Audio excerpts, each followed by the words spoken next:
yang dipertaruhkan adalah nama baik institusional, kepercayaan publik terhadap institusional kepolisian. Fatal akibatnya, dan ini bisa menimbulkan yang hukum namanya itu seolah tidak hadir di masyarakat. Coba bayangkan ketika ini tidak dihentikan atau dihentikan karena alasan RC. Kejaksaan dan juga Ketua Perhimpunan Bantuan Hukum dan HAM Indonesia, Julius Ibrani. Selamat malam Mas Puji, selamat malam Mas Julius. Selamat malam Ilona, selamat malam Mas Puji.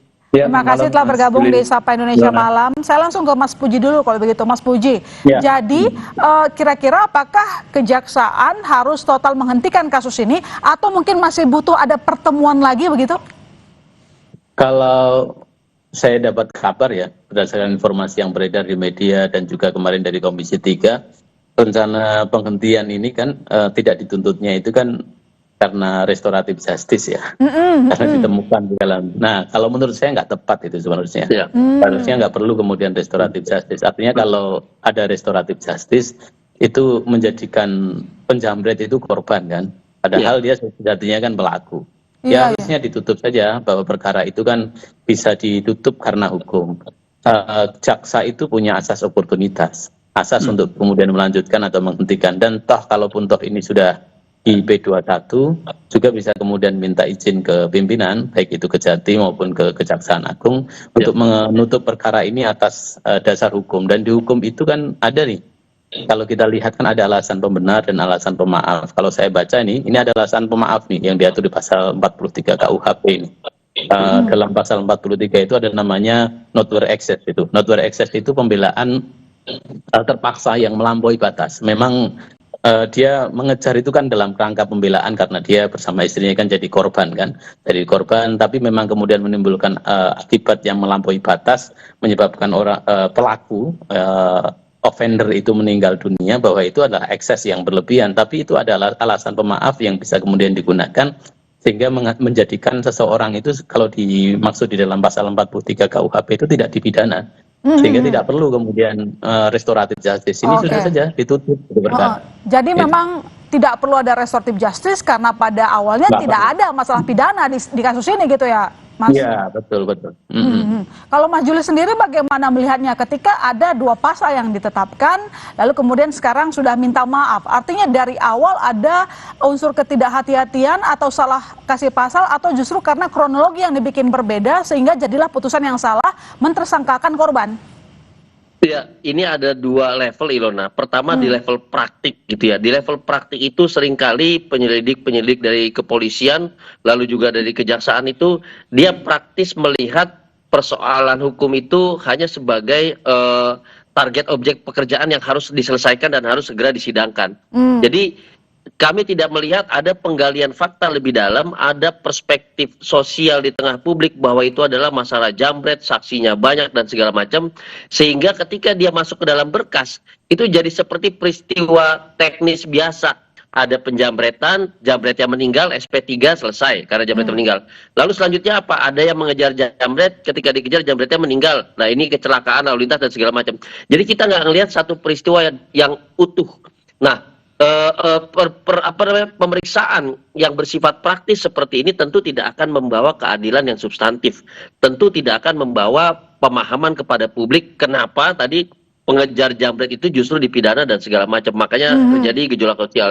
Itu yang pertama. Yang kedua adalah kami juga melihat bahwa baik kepolisian dan kejaksaan tidak menggunakan kewenangan semestinya. Nah, ini yang paling fatal karena ini kaitannya dengan etik dan profesionalisme gitu. Ketika ada satu peristiwa seperti ini, kepolisian, penyidik itu diberi kewenangan yang begitu besar loh untuk mencari tahu peristiwa ya, bukan pasalnya, tapi peristiwanya. Kemudian peristiwa itu dilakukan analisis, apakah yang menentukan pasal di polisi atau tidak, di penyidik atau tidak, ya tentu tidak. Yang menentukan nanti adalah si penuntut umum kalau itu maju kepada persidangan. Nah, kita nggak melihat bahwa yang digali peristiwanya, tapi pasalnya yang dicari. Itu pertama. Yang kedua, kami juga melihat tadi, jaksa Ilona, jaksa memiliki kewenangan untuk melakukan klarifikasi ulang. KUHP yang baru, meskipun ini peristiwa 2025, itu memberikan kewenangan dengan asas oportunitas yang dijelaskan Mas Puji, untuk memeriksa ulang kembali kalau dinyatakan lengkap bahkan diberikan kewenangan di pasal 62 itu untuk melakukan penghentian penuntutan. Jadi bukan restoratif justice, dikatakan diselesaikan, tidak dituntut ke dalam persidangan dengan pertimbangan tertentu dan tentu dengan izin pimpinan baik di level Kejaksaan Tinggi ataupun Jaksa Agung. Begitu harusnya, Ilona. Artinya kejaksaan dalam kasus ini Anda lihat tidak tahu ada masalah penjamretan atau menerima begitu saja dengan dua pasal yang diberikan dari pihak kepolisian. Nah, itu yang tadi saya katakan. Kewenangan jaksa untuk melakukan pemeriksaan ulang, untuk mengklarifikasi ulang, sepertinya ini tidak terlihat dimanfaatkan, gitu. Sehingga perspektif tadi bahwa ini meninggal adalah jambret yang dikejar karena sebelumnya istrinya, ini istri loh, istri ini ada satu ikatan batin tertentu yang tentu menimbulkan amarah, bisa menimbulkan kepanikan dan segala macam. Istilah kata kalau kita bawa tumbler ke tempat kerja, Ilona, lupa bawa pulang ke rumah, kita aja sudah ketakutan luar biasa menghadapi pertanyaan istri, kemana tumbler itu, apalagi istri dijambret gitu ya. Nah, ini yang belum kelihatan dan belum diklarifikasi oleh kejaksaan. Kalau diklarifikasi harusnya peristiwa utuh itu didapatkan, lalu dinyatakan bahwa ini tidak sepatutnya diproses lebih lanjut, begitu. Ya, jadi Mas Puji seharusnya gimana? Apa yang harus dilakukan kejaksaan setelah menerima kasus ini sebelumnya dari polisi? Ya, harusnya kasus-kasus seperti ini kan sebenarnya juga tidak sekali ini ya, tapi beberapa kasus juga sudah masuk juga ke kita. Harusnya juga ketika kemudian dalam case yang di Hoki Sleman ini kejaksaan juga memeriksa dulu faktanya juga dilihat bahwa tidak hanya dilihat dalam berkas ya, toh kan berita juga di mana-mana. Kalau kemudian pengen menggali saksi lebih dalam atau fakta lebih dalam itu juga bisa dilakukan dan tidak terhalang lah. Nah, itu sebenarnya juga bisa dilakukan lebih dalam. Makanya memang kebiasaan selama ini memang yang terjadi relasi antara penyidik dengan penuntut umum itu dengan data sekunder. Nah, ini kan yang harus diperbaiki. Data sekunder itu apa? Ya berkas saja. Bahwa ketika berkas disajikan kepada penuntut umum bahwa berkas itu adalah berkas kecelakaan, undang-undang lalu lintas, unsur-unsur alat buktinya sudah terpenuhi dan tersangkanya kemudian sudah ada, maka kemudian begitu lengkap dilimpahkanlah itu ke pengadilan. Nah, yang dilihatnya kan begitu. Selama ini yang dilihat kan data sekunder ini. Nah, perubahan paradigma ini yang kemudian harus berubah bahwa KUHP baru itu menuntut perubahan bukan hanya kepada ketika koordinasi antara penyidik dan penuntut umum, bukan hanya kemudian data sekunder, tapi juga perlu menggali data-data empiris, data-data primer yang ada di lapangan sehingga kemudian jaksa itu ketika mau melimpahkan atau tidak melimpahkan dengan asas oportunitas itu dia memiliki bekal yang lebih utuh. Nah, kita lihat kalau di case-nya Hoki ini bekal ketika dia melakukan P21 menurut saya hanya berbasis pada data sekunder yang ternyata tidak utuh peristiwanya karena ada peristiwa sebelumnya yang kemudian terkait kan itu. Berarti Jaksa Sleman tidak tahu masalah penjamretan itu sebelumnya, Mas Puji? Ya karena kan berkasnya terpisah ya. Kalau berdasarkan informasi yang kita terima kan berkasnya terpisah, tidak jadi berkas utuh. Jadi berkas penjamretan di satu sisi dan berkas kemudian yang kecelakaan lalu lintas di sisi yang lain. Nah, dilihatnya terpisah ini sehingga kemudian menjadikan ya hanya dilihat bahwa alat bukti cukup terpenuhi, maka kemudian bisa dilimpahkan. Nah, ini kan yang harus kita rubah paradigma ini ke depan. Mas Julius, dari kasus ini akhirnya publik bertanya soal profesionalitas pihak kepolisian. Makanya kemarin kan di DPR juga akhirnya terjadilah permintaan maaf seperti itu. Bagaimana Anda melihat profesionalitas pihak kepolisian dalam kasus ini? Atau memang sebelumnya terlalu cepat ambil kesimpulan? Atau gimana menurut Anda? Ini bukan hanya soal profesionalitas, Ilona. Tadi saya katakan ada masalah kultur. Ketika melihat sebuah peristiwa hukum, kulturnya adalah disegerakan, diketik, disampaikan kepada kejaksaan. Nah, kultur ini menjadikan peristiwa-peristiwa hukum pidana itu seperti objek pekerjaan yang harus diselesaikan saja. Tapi di situ hilang unsur sosialnya, hilang substansinya, hilang unsur keadilannya. Nah, kultur ini membawa pada satu kondisi yang tentu tidak profesional dan juga tidak etis dalam menangani sebuah peristiwa. Dipecahnya berkas itu, bahwa ada dua peristiwa yang berbeda itu sudah menunjukkan bahwa objek pemeriksaannya itu tidak menyeluruh, tidak utuh. Artinya ada yang hilang di situ, ada yang berbeda dengan apa yang terjadi di lapangan. Tentu ini jelas melanggar yang namanya etika dan profesionalisme dari si penyidik kepolisian itu sendiri. Yang pertama, yang kedua juga kami melihat bahwa tidak ada unsur-unsur misalnya kenapa suami ini mengejar jambret, kenapa dengan mobilnya melawan motor Ya, dia ya. kejar dipepet segala macam. Hal-hal seperti ini yang kita katakan sebagai unsur personalitas dari pihak yang berhadapan dengan hukum, unsur sosial, Oke. kepanikan dan segala macam yang harusnya dianalisis, dan itu kami tidak melihat. Artinya saya pikir evaluasi ini harus menyeluruh, jangan satu kasus ini saja, Ilona. Ya, KUHP baru, KUHP baru, oleh karena itu kami bilang waktu itu, kalau bisa tunda dulu. Pendidikan yang maksimal dulu di kepolisian dan kejaksaan dan Mahkamah Agung, agar penerapan kasus seperti ini mendapatkan keadilan substantif yang begitu maksimal, gitu Ya, Ilona. artinya kalau kita kembali di kasus ini, harusnya tadi pihak kejaksaan juga harusnya memeriksa dulu dong apa yang dilakukan oleh pihak kepolisian ya Mas, sebagai penegasan. Betul. Ah. Betul dong, karena sudah diberikan kewenangan yang penuh, dan di situ ada kutip, terdapat yang namanya kekuasaan oportunitas yang begitu luas bagi kejaksaan untuk memeriksa ulang, meminta pemeriksaan dan segala macamnya ulang, lalu menyatakan apakah ini dilanjutkan ke penuntutan atau tidak. Kewenangannya sudah diberikan sebegitu besar. Ya, oke. Mas Puji, jadi apa yang dilanggar pihak kejaksaan di Sleman sampai-sampai mereka tidak melakukan pemeriksaan kembali apa yang dilaporkan oleh pihak kepolisian Sleman? Ini teknis ya sebenarnya. Jadi Oke. pelanggaran yang sifatnya teknis. Jadi kalau teknis nanti tentu harusnya Kejati juga memberikan perhatian, termasuk kemudian karena ini aspek pidana umum, Pak Jaksa Agung Muda Pidana Umum juga harus memberikan perhatian, mengevaluasi ini agar menurut saya bukan hanya di case ini ya, ke depan juga di case yang lain, ketika kemudian melihat kasus biar lebih utuh. Misalnya kan di kejaksaan itu kan selain ini adalah bagian dari pidana umum, juga ada intelijen. Nah, fungsi intelijen juga kemudian bisa difungsikan untuk melihat case-case yang menjadi perhatian publik ini lebih utuh lagi. Menurut saya begitu. Sehingga ketika kemudian akan memutuskan kasus ini berlanjut ke pengadilan atau kemudian kasus ini dihentikan, itu jaksa itu sudah punya helikopter view lah ya, sudah punya helikopter view, sehingga oh ini kasus layak nih memang, ya memang oh ini kasus dihentikan, memang ada unsur perbuatan melawan hukumnya terpenuhi, tapi ada alasan pemaaf, oh ada alasan pembenar, nah atau bahkan ada alasan kepentingan umum yang harus memang dihentikan. Misalnya beberapa kasus, taruhlah misalnya guru versus murid ya di beberapa tempat, itu kan alasan kepentingan umum misalnya, kan bisa digunakan di sana. Nah, yang demikian ini yang kemudian harus dirangkai, dan kemudian memang secara perilaku ya, secara perilaku teknis ini yang kemudian harus dilakukan pemahaman yang terus-menerus. Ya, jadi apa yang harus dipertimbangkan penegak hukum supaya polemik yang sama tidak terulang kembali? Nanti kita sambung, Mas Julius, Mas Puji, kami serahkan kembali saudara tetap di Sapa Indonesia Malam. Mas Puji, Komisi 3 kan sudah meminta kasus ini dihentikan saja. Lantas bagaimana proses penghentiannya? Apakah memang masih perlu petunjuk dari atasan, atau butuh adanya pertemuan, atau justru adanya rehabilitasi pemulihan nama baik? Ya, problemnya kan ini sudah P21 ya. Nah, kalau P21 itu tentu kan yang kalau penerapan di pasal 62 ini kan itu di gugurnya penuntutan itu kan ada banyak ya. Jadi ada 8 item, tapi kan itu tidak masuk. Nah, ini harus masuknya adalah nanti di penghentian perkara, bukan sekedar gugur penuntutan dihentikan, tetapi perkara ini kemudian dikesampingkan. Kalau dalam bahasa kepentingan publik ya ini ada namanya sponsoring atau deponering.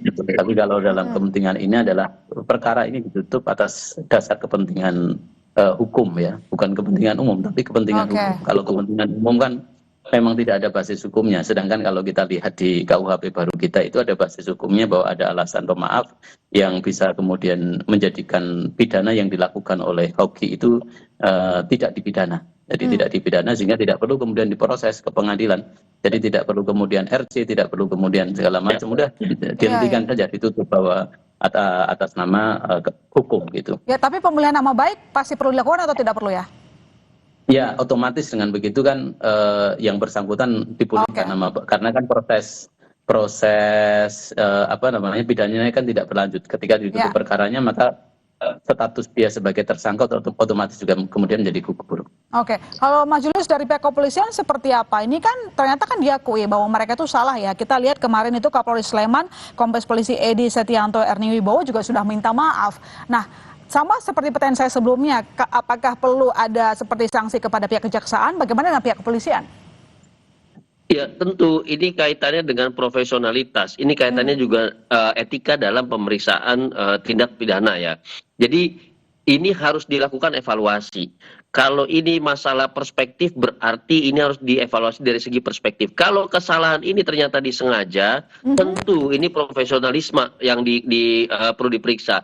Dan Oke. kalau kami lihat ya, dari pemberkasan yang begitu sederhana, tidak menggambarkan hal-hal yang beredar di publik, bahkan masyarakat setempat juga tahu. Saya pikir ini harus diperiksa sampai di level pimpinan Kapolres tersebut. Jadi Pak Kapolda itu harus memanggil, mengevaluasi, memeriksa. Kenapa bisa ada perkara-perkara ini yang diperiksa secara terpisah dan tidak sesuai dengan fakta di lapangan untuk kemudian diberikan sanksi tegas. Karena yang dipertaruhkan ini, Ilona, bukan kasus. Jadi permintaan maaf itu nuansanya personal. Tapi yang dipertaruhkan adalah nama baik institusional, kepercayaan publik terhadap institusional kepolisian. Fatal akibatnya, dan ini bisa menimbulkan yang namanya civil disobedience. Nanti orang-orang nggak percaya dengan penanganan kasus.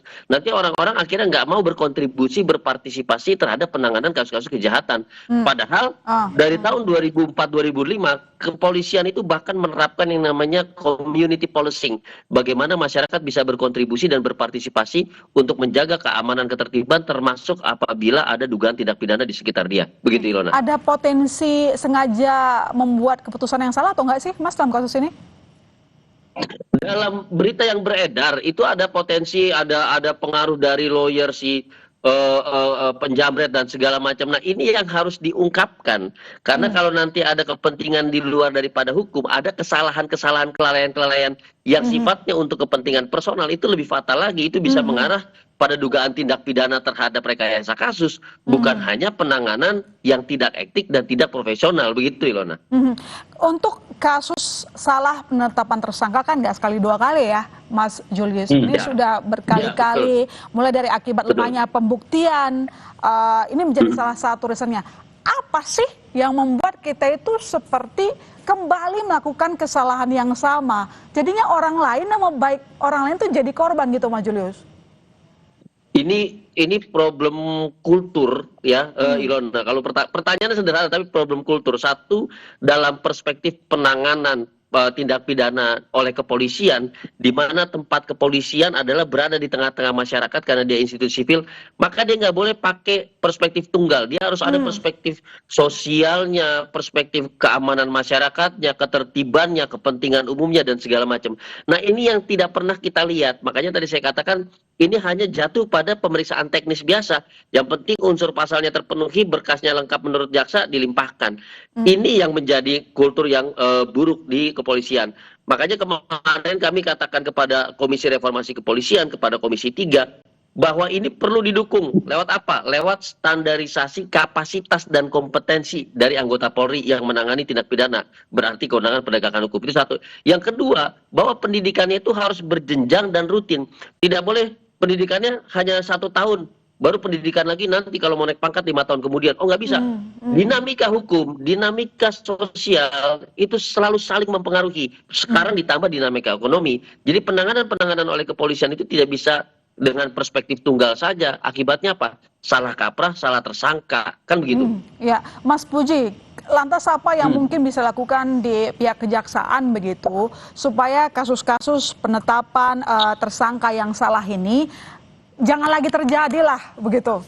Ya, menurut saya ini dua hal ya. Pertama begini, jadi yang harus diperhatikan politik hukum KUHP dan KUHP baru kita itu kan berbeda dengan yang lama. Jadi perbedaan ini kan kalau kita ngomong politik hukum itu kan selain pembentukan dan pembaruan ada juga di situ penerapan. Nah, penerapan itu butuh bukan sekedar pemahaman tetapi juga perilaku profesionalisme. Nah, kalau kita lihat dari sini ini kan yang kemudian berubah. Orang bicara kemudian kan masih pada soal kewenangan center ya. Jadi apa yang kemudian dimiliki oleh aparat penegak hukum, padahal dunianya sudah berbeda, zamannya sudah berbeda. Di balik kewenangan yang dimiliki, yang bertambah mungkin ada yang juga berkurang, harus juga dibaca hak-hak dari orang yang berhadapan dengan hukum. Misalnya ketika kemudian kita lihat gugurnya penuntutan itu seperti apa. Terus kemudian dilihat ketika ada alasan pembenar dan pemaaf kemudian dilakukan, itu harus dibaca dulu. Sebelum kemudian seseorang itu misalnya berkas itu dilimpahkan, jadi dibaca kemudian hak-hak dari para tersangka yang diajukan ke kejaksaan. Sehingga kejaksaan tidak kemudian hanya bicara soal target berkas itu segera melimpah ke pengadilan, tapi juga faktor-faktor kewenangan versus haknya tersangka itu muncul. Due process of law-nya sekarang harus jalan, itu yang pertama. Kedua adalah soal masyarakat kita itu kan tipologinya kan tolong menolong ya, tolong menolong. Coba bayangkan kalau kita ini tidak, kemudian hukum ini tidak hadir di masyarakat, kan namanya hukum itu untuk masyarakat, bukan kemudian masyarakat untuk hukum. Nah, kalau kemudian hukum itu seolah tidak hadir di masyarakat, coba bayangkan ketika ini tidak dihentikan atau dihentikan karena alasan RC, maka orang tidak mau lagi nih membantu ketika orang kemudian kecopetan, orang ketika kemudian kemalingan atau penjambretan, males karena dia akan berhadapan dengan hukum, harus kemudian misalnya RC dia harus membayar ganti rugi segala macam kan repot. Nah, hadirnya kemudian hukum di sini harus kemudian diimplementasikan oleh APH, baik itu kepolisian juga termasuk kejaksaan di sini. Dan yang ketiga tentu ini menjadi pelajaran yang berharga ya, khususnya bagi pimpinan di level Kajari untuk melihat secara helikopter, terlebih kemudian juga Kajati dan ke atasnya untuk melakukan evaluasi lah yang baik agar kemudian implementasi dalam case-case seperti ini tidak kemudian terjadi dan berulang. Oke, Mas Julius, pertanyaan terakhir. Kira-kira apakah Anda memang melihat ada pola simpulan yang sama dengan putusan-putusan yang mungkin salah selama ini? Salah satu contoh 2024 kita punya kasus Peggy Setiawan ya, itu 2024. Nah, di tahun ini ada Hogi Minaya. Artinya apakah Anda memang melihat ada kesamaan dalam kasus ini ketika pihak kepolisian atau mungkin kejaksaan menetapkan seseorang menjadi tersangka lalu kemudian itu ternyata salah? Ya, tentu, karena kalau ini sudah bicara kultur, maka siapapun yang ada di situ akan mengikuti kulturnya. Saya tambahin lagi kasus ZA, pelajar berumur 17 tahun yang membunuh begal. Ketika itu dia terpaksa membunuh begal yang mencuri handphonenya dan ingin memperkosa pacarnya. Itu tahun sebelum-sebelumnya. Lalu kasus Amak Sinta di Lombok 2022 ditetapkan tersangka hingga kemudian ramai ya. Ini juga sama, menewaskan 2 begal pada saat dia melakukan perawanan. Ini polanya sama. Kenapa? Satu, kultur itu penting. Bahwa kultur itu harus diubah. Perubahan kultur itu harus ditunjang dengan kebijakan internal, standarisasi kapasitas dan kompetensi, dan paling penting lagi, evaluasi rutin. Satu kasus ini bisa loh dimanfaatkan untuk evaluasi total di seluruh Indonesia. Jangan-jangan yang nggak viral, ada juga yang begini, kita nggak tahu, sayang aja nggak viral, kan gitu ya. Nah, kalau sudah seperti ini, maka tidak bisa kita bilang bahwa ini hanya 1-2 kasus. Ini telah menjadi problem kultural. Kultur ini harus diubah lewat kebijakan, lewat standar kompetensi dan kapasitas, lewat pemeriksaan yang menyeluruh. Gitu, Ilona. Baik, terima kasih Mas Julius, terima kasih Mas Puji. Kita berharap yang terbaik untuk penegakan hukum, jangan sampai terjadi hal yang sama lagi. Selamat malam. Selamat malam. Terima kasih, Ilona. Mas Puji. Terima kasih.